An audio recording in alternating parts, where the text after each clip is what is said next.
Mega versus Allu family war గురించి అందరికీ తెలిసిందే. గత కొద్ది రోజులుగా ఫ్యాన్స్ మధ్య జరుగుతున్న సోషల్ మీడియా గొడవ అంతా ఇంత కాదు. ఇప్పుడిప్పుడే ఫ్యాన్స్ కాస్త కూల్ అవుతున్నారు. ఇలాంటి టైంలో అల్లు అరవింద్ మళ్ళీ అగ్గరాజేసినంత పనిచేశారు. తాజాగా అక్కినేని నాగ చైతన్య హీరోగా నటించిన తండేల్ మూవీ రిలీజ్ అవ్వగా ఈ సినిమా ప్రమోషన్లో అల్లు అరవింద్ రామ్ చరణ్ గురించి చేసిన కామెంట్స్ ఇప్పుడు వైరల్ అవుతున్నాయి. అంతకుముందు ఒక ఈవెంట్లో దిల్ రాజు గురించి చెప్తూ ఇండైరెక్ట్గా గేమ్ చేంజర్ గురించి చురకలేశారు అల్లు అరవింద్. ఇక ఇప్పుడు రామ్ చరణ్ మొదటి సినిమా యావరేజ్ అంటూ కామెంట్ చేయడంతో రచ్చ కాస్త రాజుకుంది.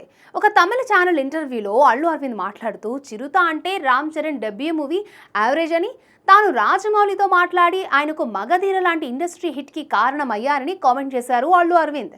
ఈ కామెంట్స్ మెగా ఫ్యాన్స్కి కోపం తెప్పించాయి.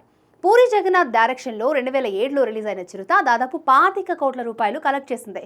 మిగతా స్టార్ హీరోలు మొదటి సినిమాలతో పోలిస్తే ఇది ఎక్కువ కలెక్షన్స్ అనే చెప్పాలి. అదే ఏడాది అల్లు అర్జున్తో పూరి చేసిన దేశముదురు సినిమా చిరుత కంటే తక్కువ కలెక్షన్స్ని రాబట్టింది.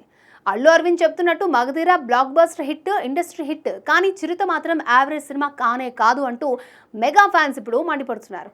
ఇదే విషయాన్ని తండేల్ ప్రీ రిలీజ్ ప్రెస్ మీట్లో ప్రస్తావించగా ఈ ట్రోలింగ్ తన దృష్టికి వచ్చిందని గమనిస్తున్నానని, కానీ నో కామెంట్స్ అంటూ చెప్పుకొచ్చారు అల్లు అరవింద్. మొత్తంగా ఈ వ్యవహారం చూస్తుంటే మెగా ఫ్యామిలీతో మరింత దూరం పెరిగినట్టే ఉంది అనే కామెంట్స్ వినిపిస్తున్నాయి. మరి అల్లు అరవింద్ దీనికి ఫుల్ స్టాప్ పెడతారేమో చూడాలి.